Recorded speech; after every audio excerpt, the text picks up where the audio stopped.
আজকে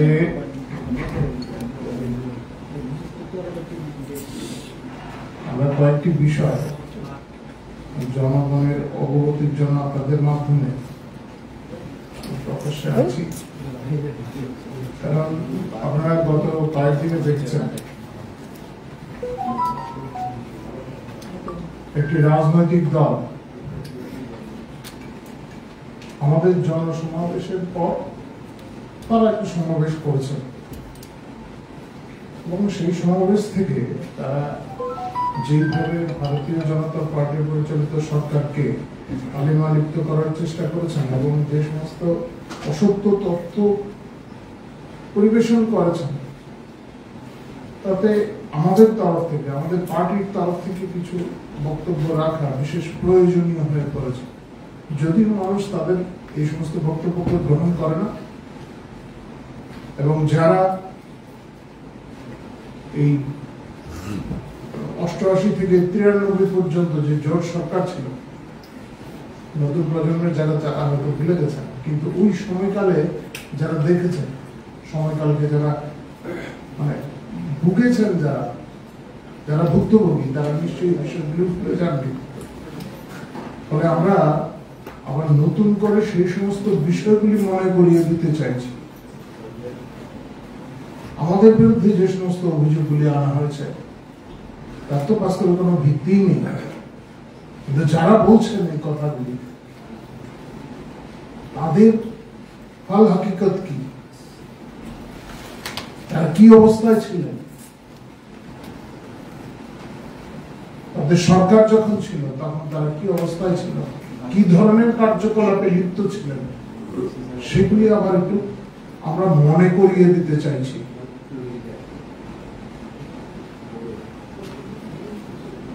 যদিও তাদের যে কার্যকলাপ শুধু এই জমায়েত বা তারা যে জমায়েত করেছেন সেই জমায়েতের মাধ্যমে নয়, বরাবরই এখন তারা রাজ্যের যে প্রধান বিরোধী দল সিপিআইএম, কমিউনিস্ট পার্টি, তাদের অগ্রণী সৈনিক হিসাবে বর্তমানে কংগ্রেস কাজ করছে। তাদের বক্তব্যটা কংগ্রেস এখন আগ বাড়িয়ে বলতে চাইছে। যাই হোক, তাদের দলের অভ্যন্তরীণ বিষয়, যদিও তাদের ক্যাপ্টেন্সি নিয়ে তো সমস্যা চলছে, কে কি দায়িত্ব নেবে এবং এ নিয়ে সংখ্যা চলছে, যদিও আমি সেই বিষয়ে যাচ্ছি না, সেটা তাদের আভ্যন্তরীণ বিষয়। আপনাদের পত্র পত্রিকার মাধ্যমে সেগুলি প্রকাশ পায় এবং এই সম্মেলনটা হচ্ছে তাদের যে এই যে জগৎকরণের চেষ্টা তারা করেছেন, এটা হচ্ছে এটার মূল কারণ হচ্ছে এটা যে তাদের সাংগঠনিক যে আভ্যন্তরীণ যে সমস্ত সমস্যা চলছে তার থেকে উত্তরণের জন্য। এবং সেই কারণেই আপনারা দেখবেন তাদের যে ঘোষণা ছিল, যাদের যে নেতা আসবেন, যদিও রাষ্ট্রবিরোধী কানাই কুমারের আসার কথা ছিল, তিনি আসেননি। শুধু তাই না, কংগ্রেসের বরাবরই সেটা নীতি ছিল, কখনো লোকসভা নির্বাচনের আগে বা কখনো বিধানসভা নির্বাচনের আগে তাদের সর্বোচ্চ নেতৃত্ব সোনিয়া গান্ধী, রাজীব গান্ধীর আসার কথা থাকে, তারা আসেন না। বা পরবর্তী সময় তৎকালীন প্রধানমন্ত্রীর আসার কথা ছিল, তাও আসেনি। এটা রীতি এবং সেই রীতি অনুযায়ী এবারও আমরা দেখেছি তাদের যে যার নাম ঘোষণা করেছিলেন, কমিউনিস্ট পার্টিকে খুশি করার জন্য যার নাম তারা প্রকাশ করেছিল, তিনিও আসেনি। এতে বোঝা যায় কংগ্রেস কতটা দেউলিয়া। এইভাবে ঘোষণা করাই উচিত না, আমরা কখনো এইভাবে করি না।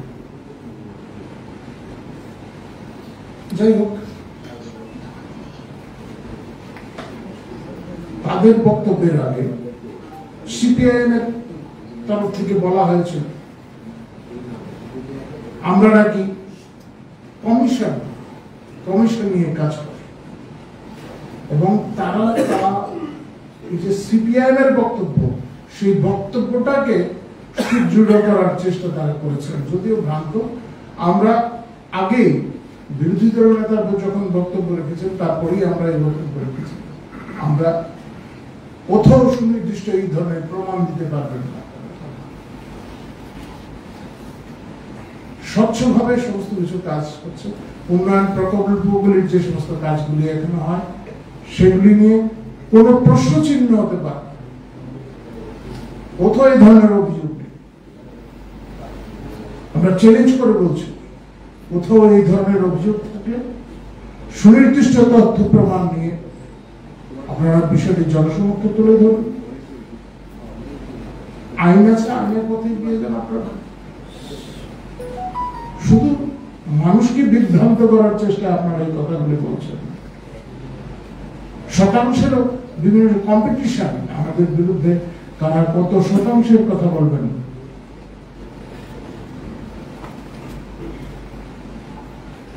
আর জোর জামানা যেভাবে কাজ হতো, যাই হোক সেদিকে আমি যাচ্ছি না, যারা প্রবীণরা আছেন তারা যান।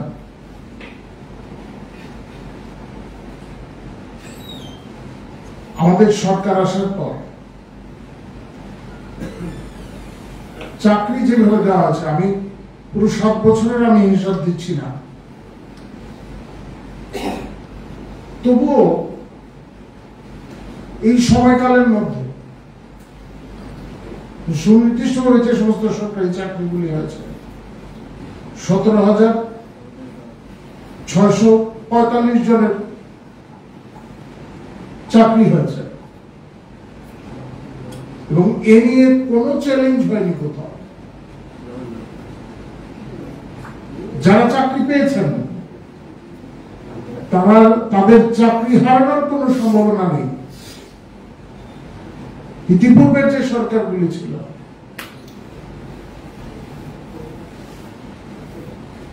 আপনারা কমিউনিস্ট পার্টির যে সরকার ছিল, সিপিআইএম এর যে সরকার ছিল, সেই সরকারের আমলে যে কতজনের চাকরি গেছে আপনারা সেগুলি খুব ভালো জানেন।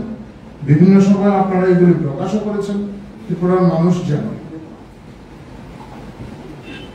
88 থেকে 93 পর্যন্ত যে সরকার ছিল, সেই সরকারের কথা হয়তো আপনারা ভুলে যেতে পারেন। আমরা সেই জন্য পত্রিকায় প্রকাশিত একটি তথ্য তুলে ধরছি। সিভিল সার্ভিস নিয়োগে সংবিধান লঙ্ঘন হয়েছে হাইকোর্টের রায়। টিসিএস পরীক্ষা ছিল 1990 সনে 39 জনকে টিসিএস ও টিপিএস পদে নিয়োগের ক্ষেত্রে ত্রিপুরা পাবলিক সার্ভিস কমিশন ভারতীয় সংবিধানের 316(3) ও 319 নম্বর ধারাকে লঙ্ঘন করেছিল। হাইকোর্টের রায়। তারা সংবিধান নিয়ে কথা বলে, নিয়োগ প্রক্রিয়া নিয়ে কথা বলে। তারা বলুন না তার জবাবটা দিতে। কংগ্রেসের যে বর্তমানে নেতারা রয়েছেন তারা জবাব দেন, তারা অনেকেই জানেন বিষয়গুলি।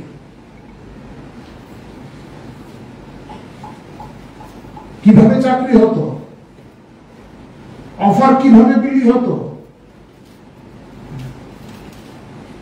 ভুলে যায়নি মানুষ। বিয়েতে অফার উপহার দেওয়া হতো।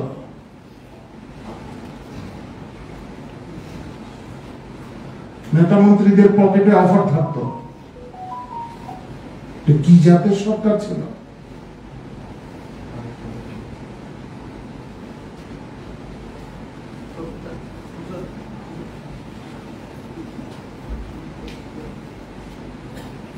বলছেন ভাই বন্ধু সরকার। ঠিক, আমরা তো এই রাজ্যের জনগণকে ভাই বন্ধুই মনে করি। আমরা তো একাত্ম মানবতাবাদে বিশ্বাসী। আমরা মনে করি আমরা এক পরিবারভুক্ত, কেউ আমাদের থেকে বিচ্ছিন্ন নন। আমরা সেই আদর্শ নিয়ে চলি। অন্তর্দয়ের আদর্শ আমাদের। একদম এই সমাজের অন্তিম ব্যক্তির উত্থানের কথা আমরা চিন্তা করি, বলে তারা আমাদের থেকে বিচ্ছিন্ন নয়। ভাই বন্ধু তো অবশ্যই।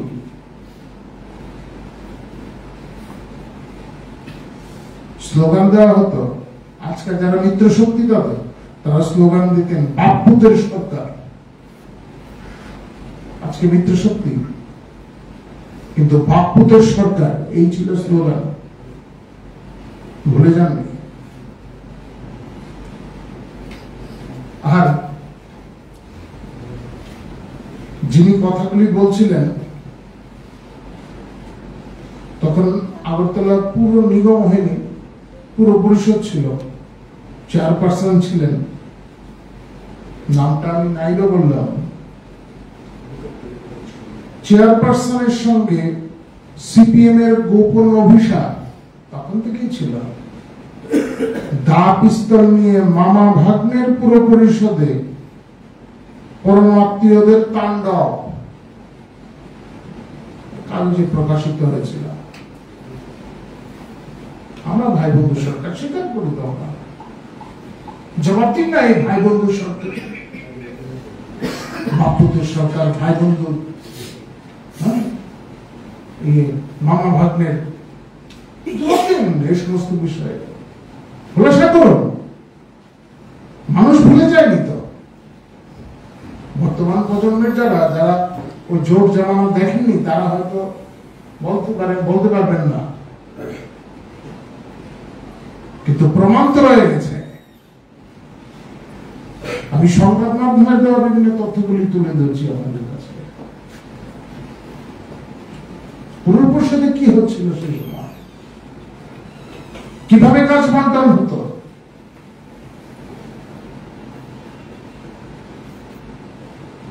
সশস্ত্র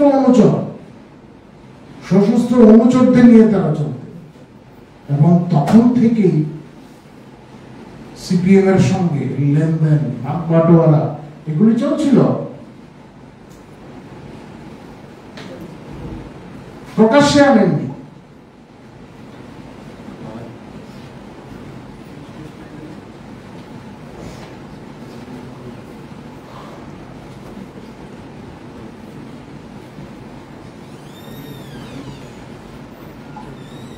ভ্রষ্টাচারের কথা বলছেন তারা, যে সরকারটা এই 88 থেকে 93 ভ্রষ্টাচারের মধ্যেই ডুবেছিল,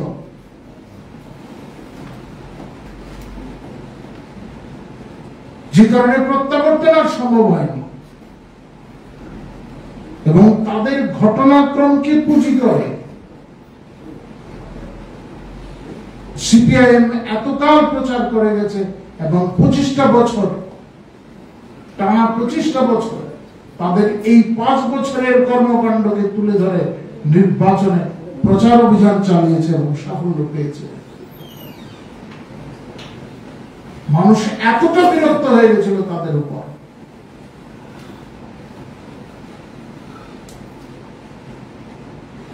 আইন শৃঙ্খলা দূর দূরান্তের কথা বাদই দিলাম, এই আগরতলা শহরে আমি আর তাদের নাম উল্লেখ করতে চাই না,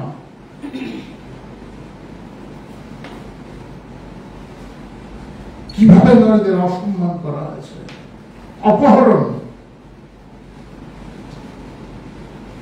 এই প্যালেস কম্পাউন্ড এলাকা থেকে কতজনকে অপহরণ করা হয়েছিল তাদের জানা না।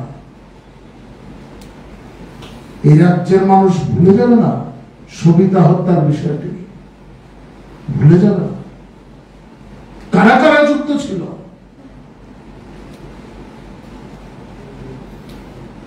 এই ছিল আইন শৃঙ্খলা।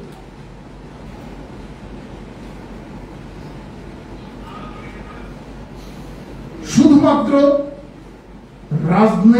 রাজনৈতিক লাভালাভের অঙ্ক কষে উপনির্বাচনের আগে আমাদের শ্যামহরি শর্মাকে হত্যা করা হয়েছে।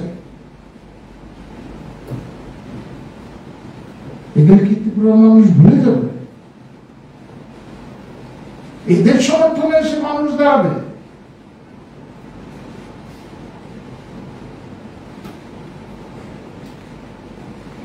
আমাদের জমায়েত দেখে, আমাদের জমায়েতে উপস্থিতি দেখে সাধারণ মানুষের যে অংশগ্রহণ ছিল তা দেখে তারা ঘাবড়ে গেছেন।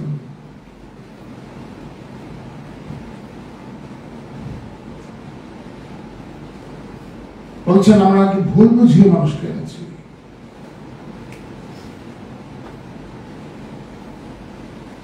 মানুষ স্বতঃস্ফূর্ত ভাবে আজকের দিনে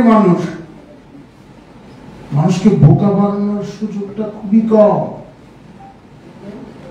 মানুষ সব জানতে পারে, সরকারি প্রকল্পগুলি সম্পর্কে জানতে পারে, কারা এই সমস্ত প্রকল্প থেকে সুযোগ নিতে পারেন সেই সমস্ত বিষয়ে জানে, কিভাবে নিতে পারেন সেই সমস্ত বিষয়ে জানেন। তারা এও জানেন এখন চাকরির জন্য কিংবা সরকারি ঘোষিত বিভিন্ন প্রকল্পের সুবিধা নেওয়ার জন্য নেতার বাড়িতে ভিড় করতে হয় না, মন্ত্রীর বাড়িতে ভিড় করতে হয় না। সেগুলি জানেন মানুষ। যারা এসছেন আমাদের জনজমায়েত স্বতঃস্ফূর্ত ভাবে এসেছেন। আপনারাই কথা বলেছেন আমাদের সঙ্গে, আমাদের যারা সাধারণ সমর্থকরা এসছেন তাদের সঙ্গে আপনারা কথা বলেছেন।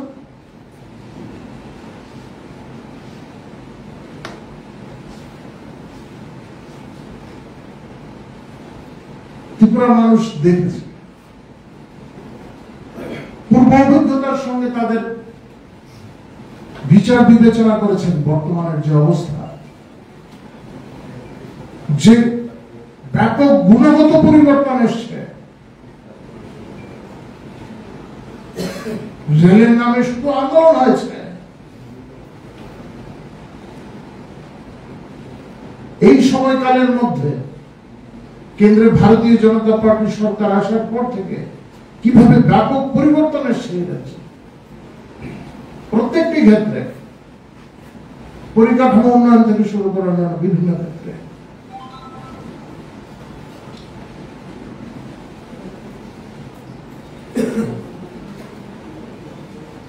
আইন শৃঙ্খলার ক্ষেত্রে তাদের সময়কালে কি ছিল, আজকেও সেই সমস্ত প্রশ্নের তারা উত্তর দিতে পারেন না।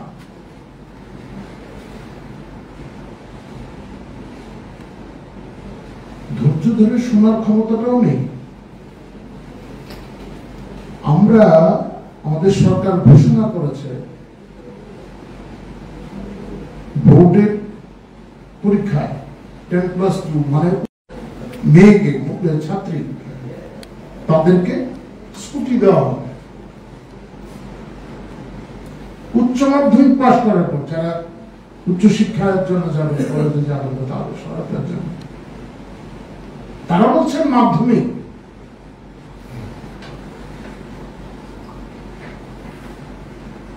এইভাবে কিভাবে তারা এই সমস্ত কথাগুলি বলেন?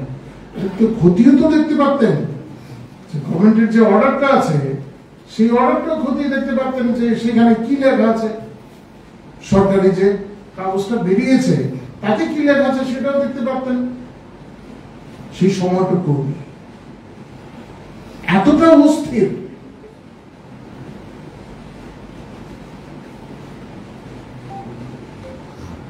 তাদের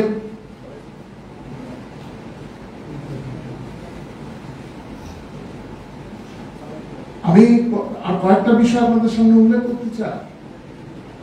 যারা আমাদের বিরুদ্ধে অভিযোগ তুলছেন, সুনির্দিষ্ট কোন অভিযোগ,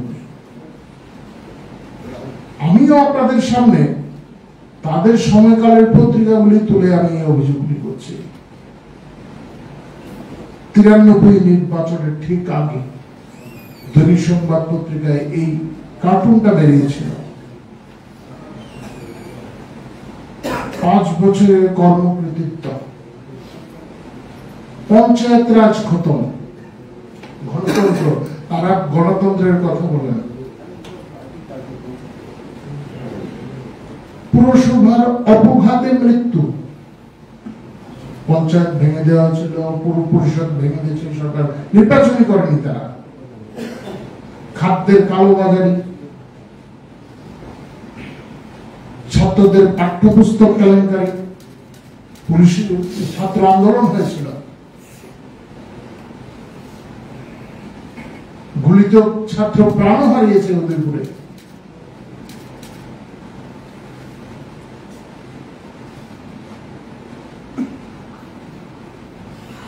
সেতু, রাস্তাঘাট ভক্ষণ লেখা আছে এখানে। একটা দৃষ্টান্ত দেখাতে পারবেন না আমাদের ক্ষেত্রে। বিভিন্ন স্কিমের টাকা লোপাট,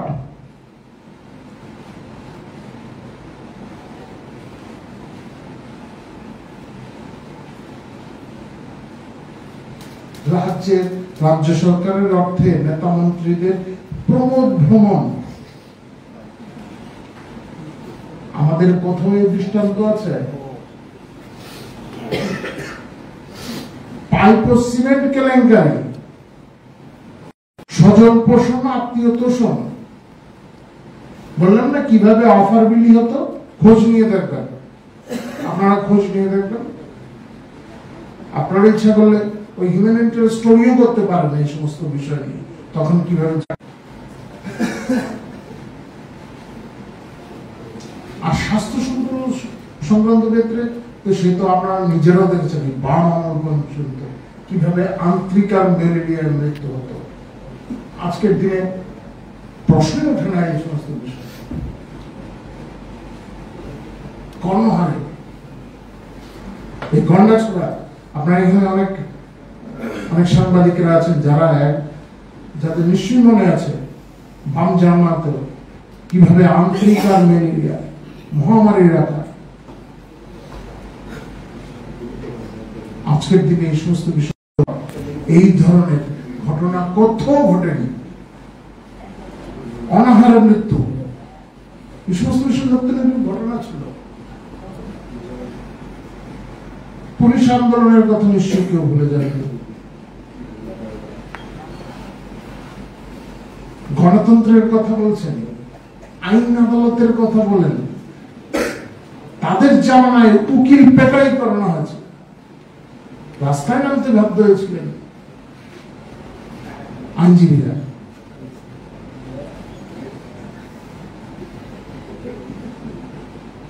পত্রিকায় উল্লেখ করা হয়েছে পাইয়ে দেওয়ার রাজনীতি।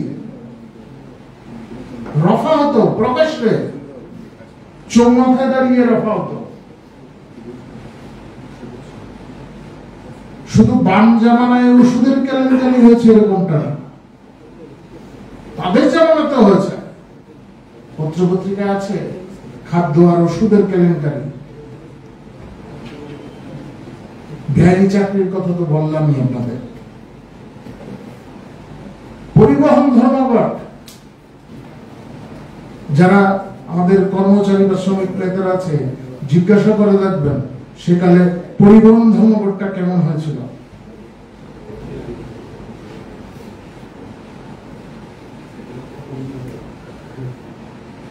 আইন শৃঙ্খলার অবনতি, নারীদের উপর অত্যাচার, এই সমস্ত বিষয় তো বললাম। একটা গুন্ডারাজ কায়েম হয়েছিল এই রাজ্যে।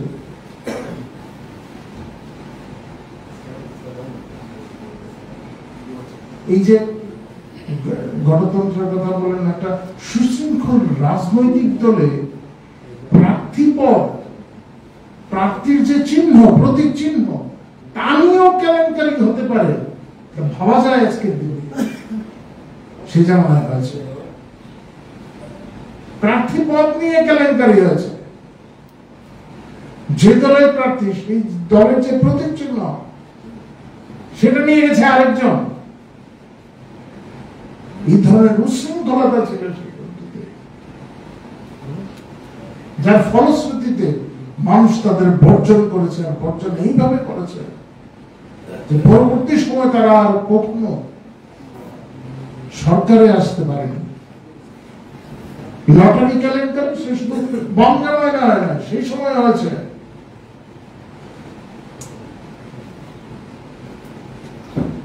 যাই হোক, আরো অনেকগুলি বিষয় আছে, আমি সেই দিকে গেলাম না। কংগ্রেসের, আমি একটু শুরুতেই বলেছিলাম, কংগ্রেসের আভ্যন্তরীণ বিষয় কি, তাদের পরবর্তী সময় আবার হাল ধরবেন, কোন নেতা নিয়ন্ত্রণে থাকবে, এই সমস্ত বিষয় আছে। আর সে সঙ্গে অনেক নেতার অনুগামীরাই বিভিন্ন জায়গায় আমাদের দলে অধিকাংশ তো চলেই এসছেন, তারপরেও যারা অবশিষ্ট রয়েছেন তারা অনেকেই আমাদের দলে চলে আসছেন। এই সমস্ত বিষয় নিয়ে তাদের মধ্যে অনেক টানাপোড়েন চলছে। এই বিষয়গুলি সামনে রেখে তারা এই জমায়েত করতে চেয়েছেন, কিন্তু জমায়েতে তারা মানুষকে কিছু ভালো কিছু দেওয়ার যদি চেষ্টা করতেন তাহলে হয়তো তাদের জন্য ভালোই হতো। যদিও খেলা নির্ভর করে, অনেকাংশই নির্ভর করে ক্যাপ্টেন্সির উপর। অধিনায়ক কেমন, কিভাবে পরিচালনা করেন, এগুলোর উপর নির্ভর করে। তাদের পরিচালন পদ্ধতি এমনই যে মানুষকে নতুন কিছু দিতে পারেন না তারা। বিরোধী দলে থাকলে স্বাভাবিকভাবে সরকারের গঠনমূলক সমালোচনা তারা করবেন, যেই থাকুন না কেন গঠনমূলক সমালোচনা করবেন। বাস্তবে তারা তা করতে পারছেন, পরিণাম তারা দেখেছে, আগামী দিনেও দেখবে। যাক, আপনাদের যদি কোনো বিশেষ কিছু জিজ্ঞাসা থাকে আপনারা জিজ্ঞাসা করতে পারেন। আজকে সুদীপ রায় বর্মন একটা অভিযোগ করেছেন, তিনি বলছেন যে মানে একাধিক তো অভিযোগ ছিলই, এর মধ্যে যেহেতু চাকরির কথা বললেন, তিনি বলছেন যে সুনির্দিষ্ট কতটা চাকরি হয়েছে। বিপ্লবদের একটা পরিসংখ্যান দিয়েছিলেন, আপনাদের প্রবক্তাদের মধ্য থেকে একটা প্রদেশ কার্যালয় থেকে বলা হয়েছিল, পরবর্তী সময় মন্ত্রী সুশান্ত চৌধুরীর কথা উল্লেখ করেছেন তিনি একটা, মানে আলটিমেটলি সংখ্যাটা কত? আমি এখন আপনাদের সংখ্যাটা বললাম, এবং সেই সংখ্যাটা আমাদের মাননীয় মুখ্যমন্ত্রী নিজেও বলেছেন, 17,645। বাকিটা আপনারা মানে তথ্য সংগ্রহ করাটা খুব কঠিন। আর নতুন করে আরো চাকরি হচ্ছে, ইতিমধ্যে কিছু কিছু ঘোষণা যেগুলি দেওয়া আছে, প্রক্রিয়া শুরু হয়েছে, সেগুলি নিয়ে মানে এখানে উল্লেখ করা হয়নি। কিন্তু এতগুলি যে এই যে 17,645 সেই চাকরিগুলি দেওয়া হচ্ছে। আর এই ধরনের তথ্য নেওয়া খুব একটা আজকের দিনে কঠিন না, সচিবালয় থেকে খুব সহজে ওই বিষয়গুলি পাওয়া যায়। আরেকটা প্রশ্ন, মানে এটার বাইরে, মানে এইগুলোর তীব্রতা নিয়ে আপনাদের অবস্থানটা এখন, কারণ আমরা প্রদ্যুৎ কিশোর দেববর্মনের বেশ কয়েকটা বক্তব্য শুনেছি যেখানে দেখা গেছে তিনি এক প্রকার একটা জাতির মধ্যে বিভেদ তৈরি করার চেষ্টা করছেন। তিনি মিডিয়াকে বলছেন মিডিয়ার মধ্যে জাতি জনজাতির মিডিয়া। তো এই জায়গা থেকে কোথাও মনে হয় যে এই একজনের ওনার যে বক্তব্য একটা রাজনৈতিক দলের গুরুত্বপূর্ণ পদে থেকে এই বক্তব্যগুলো রাজ্যের মধ্যে একটা অশান্তি তৈরি করতে পারে, বা বিজেপির কি হিসেবে থাকতে পারে? আপনারা যে বিষয়গুলি এনেছেন বা আপনারা যেগুলি প্রচার করছেন, ভারতীয় জনতা পার্টি এই সমস্ত বিষয়ে অবগত। একটা বিশেষ কারণে নির্বাচনের পর আমাদের সরকার গঠনের পর তাদের সঙ্গে একটা সমঝোতা হয়েছে, কিছু সুনির্দিষ্ট বিষয়কে সামনে রেখে সেই বিষয়গুলির মাধ্যমে আমাদের মধ্যে একটা জোট হয়েছে, এবং তারা জোটে সামিল হয়েছে, আমাদের সরকারেও তারা সামিল হয়েছে। আমাদের দলের কিছু সুনির্দিষ্ট নীতি রয়েছে, আমাদের আদর্শ রয়েছে। তারা একটা পৃথক রাজনৈতিক দল, আদর্শ নীতি সেগুলি আছে কিনা আপনারা বলতে পারবেন, তারাও বলতে পারবেন। তো আমি সেদিকে যাচ্ছি না, কিন্তু আমাদের পৃথক অবস্থান নিশ্চয়ই রয়েছে। আর শান্তি সম্প্রীতি নষ্ট করার যদি স্বপ্ন কেউ দেখেন, তারা মূর্খের সঙ্গে বাস করছেন। এই রাজ্যে ভারতীয় জনতা পার্টি পরিচালিত একটা সরকার রয়েছে, এবং প্রত্যেকটি বিষয় আমরা রাজনৈতিক ভাবে মোকাবেলা করার ক্ষমতা আমরা রাখি। যখন যেখানে পরিস্থিতির অবনতি ঘটানোর যে কেউ চেষ্টা করুন না কেন, সে যে কোনো ব্যক্তি, যে কোনো সংগঠন, যে কোনো রাজনৈতিক দল বা সাংবিধানিক যে ব্যবস্থাপনা আছে সেগুলিকে ভাঙার চেষ্টা যদি কেউ করে, এই সরকার সক্ষম তাদের বিরুদ্ধে ব্যবস্থা নেওয়ার জন্য।